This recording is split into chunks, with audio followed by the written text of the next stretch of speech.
So let's talk a little bit about the American system of education because I know some of you were educated in other educational systems, especially maybe in a British system or a European system. Some of you maybe in China, in Australia. And the American system of education is actually, even though we will admit in the US that our foundations, especially our governmental foundations, are very much settled in European soil, especially in the UK. Our educational system is a little different. And one of the ways it's different is that in many European systems, a lot of the students' progress is evaluated based on high stakes exams. Usually governmental exams that are given at certain times that decide how a student will proceed. If they go to a high school or if they go to a vocational school, if they go to university, all of that can be determined by high stakes exams.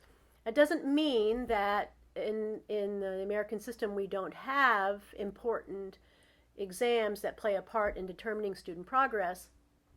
It's just that we don't use them the same way.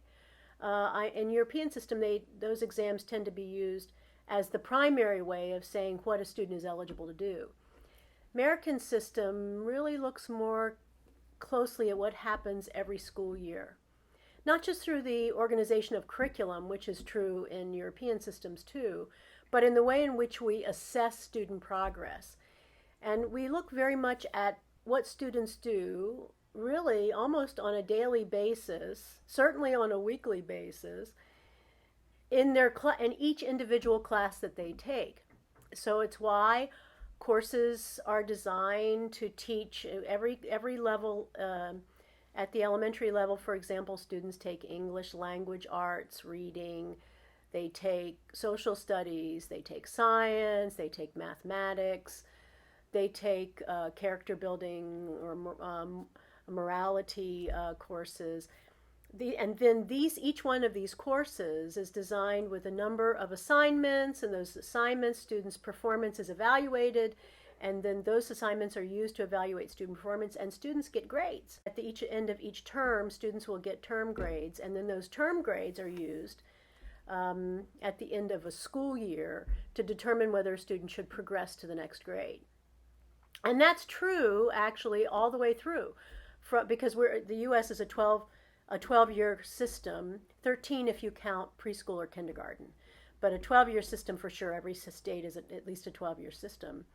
And you graduate at the 12th grade after having shown progress through all the grades before it. The other thing is that our high school program is also a little different because in order to graduate from high school in the United States, you have to accumulate credit in those areas I mentioned that we have in the elementary area, in usually what they'll consider to be 5 or 6 specific basic areas where students must have some competency. And you get the competency by accumulating credit.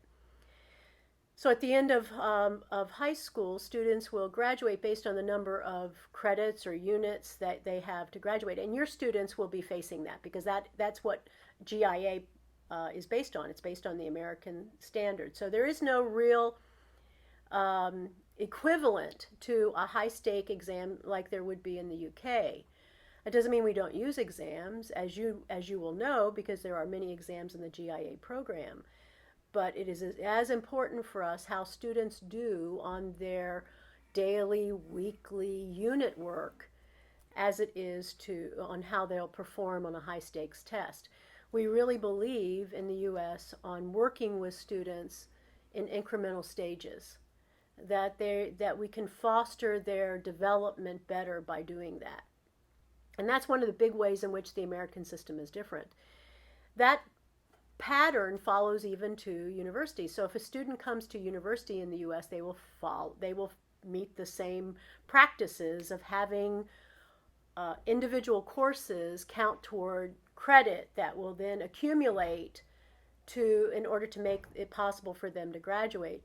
And even at the college level, in U.S. education follows this idea that at the undergraduate level, just like at the K-12, it's important for students to have a broad-based education.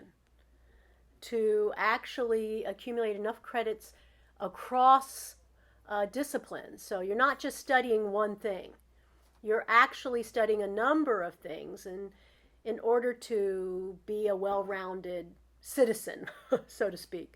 And that is a continuation of our K-12 practices. So I understand that for some of you this is a little bit of an adjustment, but we are here to help you with that.